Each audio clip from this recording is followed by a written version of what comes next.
بسم اللہ الرحمن الرحیم۔ تمرینات ہیں، اس کی بھی آپ الگ کاپی بنائیے، سبق ایک نمبر ڈال کے اسم فعل حرف اوپر لکھ کر پھر تمرین نمبر 1 لکھیے گا، پھر یہ سوال اتاریے گا نیچے لکھے ہوئے جملوں میں سے اسم فعل اور حرف کو الگ کرو۔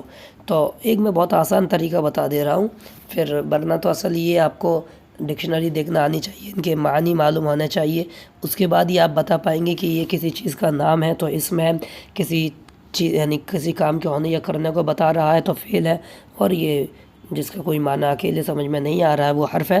لیکن اس سے بھی آسان ایک چیز میں بتا دے رہا ہوں، جیسے آپ ان لفظوں کو دیکھیں جس میں الف لام ہو، جیسے الناس الف لام ہے، المدینہ الف لام ہے، الولد الف لام ہے، الکلب الف لام ہے، البیت الف لام، اللہ الف لام، الارض الف لام، الطفل الف لام، الامتحان الف لام، الرجل الف لام، الثوب الف لام، اللہ الف لام، الانبیاء الف لام، الناس الف لام۔ تو یہ سارے الف لام والے آپ کے اسم ہیں، کیونکہ اسم پر ہی الف لام آتا ہے، فعل اور حرف پر نہیں آتا ہے۔ پھر ابراہیم نام ہے، یہ بھی اسم ہے۔ مکہ نام ہے شہر کا، یہ بھی اسم ہے۔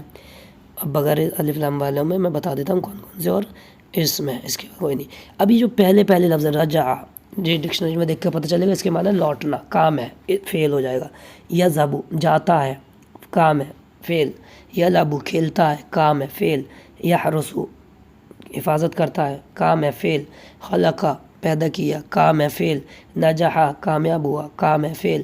باع بیچا، کام ہے، فعل۔ ارسل بھیجنا، کام ہے، فعل۔ یہ سب شروع کے 8 لفظ فعل ہے۔ پھر یہ من، فی، الا، فی، الا، یہ سب حرف ہیں۔ یہ ہماری پوری تمرین ہو جائے گی، صرف ہمیں اسم فعل اور حرف الگ کرنا ہے۔ اس کو لکھنے کا طریقہ ایک تو یہ، آپ ایک طرف اسم کا ایک لائن کھانا بنائیے، ایک فعل کا بنائیے، ایک حرف کا بنائیے، اس کے نیچے سارے اسم لکھ دیجئے، اس کے نیچے سارے فعل لکھ دیجئے، اس کے نیچے سارے حرف لکھ دیجئے۔